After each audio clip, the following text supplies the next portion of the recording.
కావాలనే మీ కలను నెరవేర్చుకోండి. సంప్రదించండి హెగ్డే ఫెర్టిలిటీ, హైదరాబాద్, తెలంగాణ.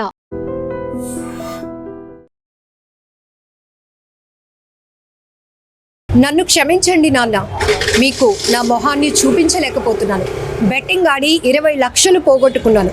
ఇక ఎటు నాకు ఏ మార్గం కూడా కనిపించడం లేదు. కనీసం నేను ఎంతో కష్టపడినా, ఏ పనులు చేసినా కూడా ఈ అప్పులు తీర్చలేను, అందుకే చనిపోవాలి అనుకుంటున్నాను అంటూ ఓ యువకుడు చెప్తున్న ఈ సెల్ఫీ వీడియోలోని మాటలు ప్రతి ఒక్కరిని ఆలోచింప చేస్తున్నాయి, మరికొందరిని కోపానికి గురి చేస్తున్నాయని చెప్పొచ్చు. బెట్టింగ్ భూతం ఎంతో మంది ప్రాణాలను బలి తీసుకుంటుంది. తెలిసి ఆడుతున్నారు, తెలియక ఆడుతున్నారు. అదొక ఊబి అని గ్రహించలేక మొదట ఒక ఇంట్రెస్ట్, అత్యాస అని చెప్పాలి. ఇంట్రెస్ట్ అనే కన్నా అత్యాస అని చెప్పాలి. ఈజీగా కొన్ని గంటల్లోనే బెట్టింగ్స్ ఆడితే లక్షలాది డబ్బులు మనం సంపాదించేయచ్చు. లగ్జరీ లైఫ్కి అలవాటు పడుతున్నటువంటి ఆలోచనలు అన్నీ కూడా ఇలాంటి ఈజీ మనీ వైపు మనల్ని టర్న్ చేస్తున్నాయని చెప్పొచ్చు. బెట్టింగ్ సంబంధించి ఆంధ్ర, తెలంగాణ రాష్ట్రాల్లో ఒక సెన్సేషనల్గా నడిచింది. బెట్టింగ్ యాప్ ఎవరైతే ప్రమోట్ చేస్తున్నారో వాళ్ళందరినీ, ఎలాంటి సెలబ్రిటీస్ అయినా, ఇన్ఫ్లుయెన్సర్స్ అయినా కూడా ఆంధ్ర, తెలంగాణ పోలీసులు దీన్ని ఒక పెద్ద ఆపరేషన్గా చేపట్టి వాళ్ళందరిపైన కేసులు ఫైల్ చేయడం కూడా జరిగింది. ఇప్పటికే ఇంకెవరైనా బెట్టింగ్ యాప్స్ని ప్రమోట్ చేస్తూ ఉంటే కూడా ఆ వీడియోస్ని బ్యాన్ చేయించారు.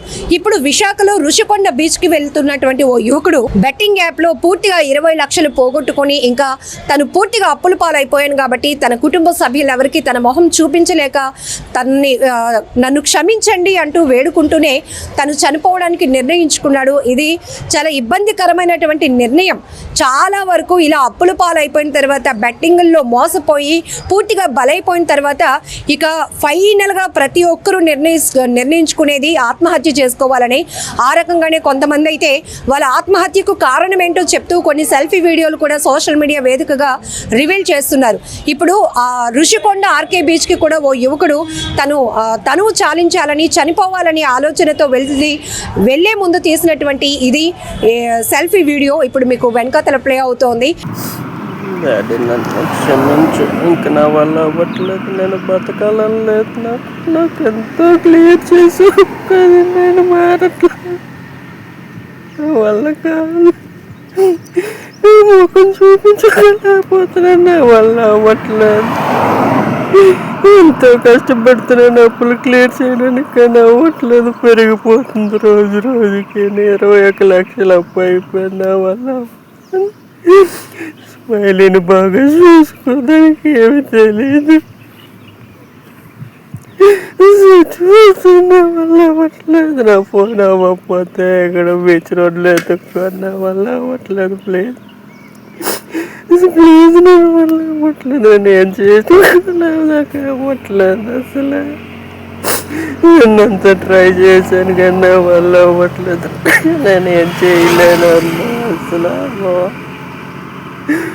నా వల్ల అవ్వట్లేదు, అసలు నాకు చచ్చిపోవాలన్నది, నా వల్ల అందరూ ఇబ్బంది పడిపోతున్నారు, నా వల్ల నేనే ఎంత తప్పు చేశాను, అసలు ఎంత క్లియర్ చేసినా సరే నేను అసలు మారట్లేదు, నేను ఏం చేస్తున్నానో కూడా తెలియట్లేదు నాకు, నా వల్ల మీరందరూ ఇబ్బంది పడిపోతున్నారు, అసలు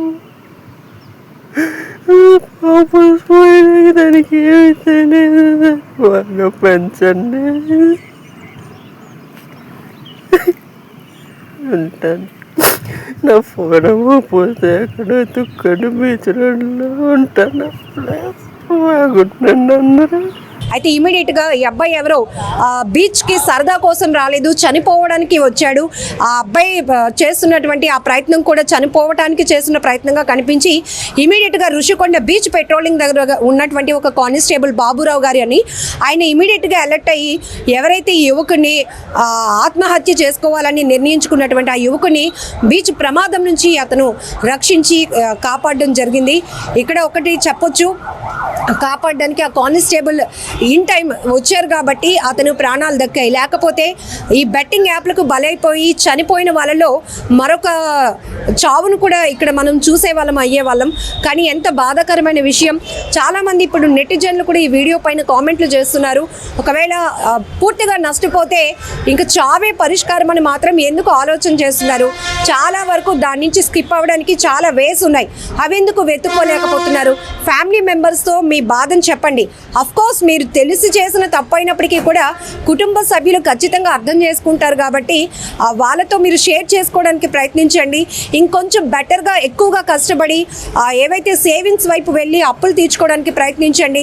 మీ వెనకాతల మీ పైన ఆధారపడినటువంటి కుటుంబ సభ్యులు కూడా ఆలోచించాల్సినటువంటి అవసరం ఉంది. ఎందుకంటే అమ్మా నాన్న ప్రతి పిల్లల పైన ఎంతో ప్రేమ పెట్టుకుంటారు, ఎంతో ఎఫెక్షన్ ఎఫర్ట్స్ కూడా పెడతారు. కానీ ఇలా చేసినటువంటి తప్పులు, మనీకి అలవాటు పడటం, ఈజీ మనీ వచ్చేస్తుంది కదా అని బెట్టింగ్ యాప్లకు అలవాటు పడడం, లేకపోతే గేమింగ్ యాప్స్కి ఎడిక్ట్ అవుతూ ఉండటం, ఇలాంటివి మనం చాలా చూస్తున్నాం.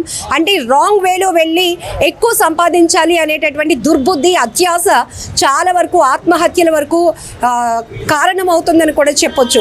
ఇప్పుడు ఈ యువకుడు తీసుకున్నటువంటి సెల్ఫీ వీడియోలో కూడా తను ఇచ్చిన ఇన్ఫర్మేషన్ కేవలం బెట్టింగ్ ఆడి 20 లక్షలు పోగొట్టుకున్నాను కాబట్టి ఇప్పుడు నా మొహాన్ని నేను ఎలా నా ఫ్యామిలీ మెంబర్కి చూపించలేకపోతున్నాను కాబట్టి నన్ను క్షమించండి, నేను చనిపోవాలనుకుంటున్నాను. కాకపోతే నా చావుకి ఏంటి కారణమని తెలియచెప్పేందుకే ఈ సెల్ఫీ వీడియో తీసి మీకు పంపిస్తున్నాను అంటూ ఆ యువకుడు చెప్పినటువంటి మాటలు కొంతమందిని ఆలోచింపచేస్తున్నాయి, మరి కొంతమందికి అయితే కోపాన్ని కూడా తెప్పిస్తున్నాయి. ఇదొక ఫ్యాషన్ అయిపోయిందని నెటిజన్లు కూడా ఫైర్ అవుతున్నారు. పూర్తిగా తెలిసే చేస్తున్నారు. బెట్టింగ్ యాప్ల వల్ల ఎంత ప్రమాదం ఉందని తెలిసినప్పటికీ కూడా అత్యాశతో కొంత అమౌంట్ అక్కడ పెట్టడం, ఇంకా ఆడితే బాగుంటుంది, అయ్యో ఇప్పటికే కొన్ని లక్షలు లాస్ అయ్యాం, ఇంకొంచెం పెట్టి ఆడితే పూర్తిగా సెటిల్ అయిపోతామేమో, మళ్ళీ మన అమౌంట్ రిటర్న్ వచ్చేస్తుందేమో అని చెప్పి దీనికి ఒక కంట్రోల్ అనేది లేకుండా ముందుకు వెళ్ళిపోతూ ఆ ఊబిలోనికి దిగిపోతున్నారు. కోట్లాది రూపాయలు అప్పుల పాలైన వాళ్ళు కూడా ఉన్నారు. కొంతమంది అయితే పెళ్ళైన వాళ్ళు కూడా, వివాహం జరిగిన వాళ్ళు కూడా ఇలాంటి బెట్టింగ్ యాప్స్కి ఎడిక్ట్ అవ్వడం, మంచి మంచి జాబ్లు పోగొట్టుకోవడం, భార్య పిల్లల్ని అనాథలు చేసి వాళ్ళు చనిపోతూ ఉండటం ఇలాంటివి చూస్తున్నాం. కొంతమంది అయితే తల్లిదండ్రులకు తీవ్రమైన కడుపు కోతను మిగులుస్తున్నారు.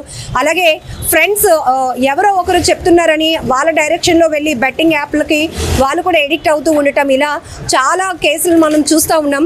ఏదేమైనప్పటికీ ఇక్కడ రైట్ టైంలో Rushikonda beach patrolling constable alert అవ్వడం వల్ల అతన్ని కాపాడగలిగాడు. లేదంటే ఆ కుటుంబం చాలా నష్టపోయి ఉండేది. ఇప్పుడే ఆర్థికంగా నష్టపోతే మరొక వైపు ఒక కుటుంబ సభ్యుడిని, కన్న బిడ్డని కూడా కోల్పోయి ఆ తల్లిదండ్రులు తీవ్రమైనటువంటి దుఃఖాన్ని ఎదుర్కొనేవాళ్ళు. కాకపోతే ఇక్కడ మనం ఒకటి ఆలోచించాల్సిన విషయం ఏంటంటే బెట్టింగ్ యాప్ల పైన ఒక ఉద్యమమే నడుస్తుందని చెప్పొచ్చు.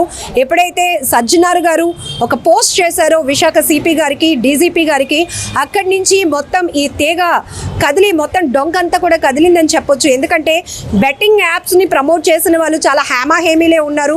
వాళ్ళొక సెలబ్రిటీలు, వాళ్ళొక ఇన్ఫ్లుయెన్సర్స్, అలాంటి వాళ్ళందరూ కూడా పోలీసుల విచారణకు అటెండ్ అవ్వడం, కొంతమంది పైన కేసులు ఫైల్ అవ్వడం, వాళ్ళు ఇప్పటికే ఒక్కొక్క యాప్ని ప్రమోట్ చేయడం వల్ల లక్షల రూపాయలు ఆర్జించినటువంటి సందర్భాలు ఇవన్నీ బయటకు వచ్చినాక ప్రజలకు అయితే ఖచ్చితంగా ఒక అవగాహన అనేది కలిగింది.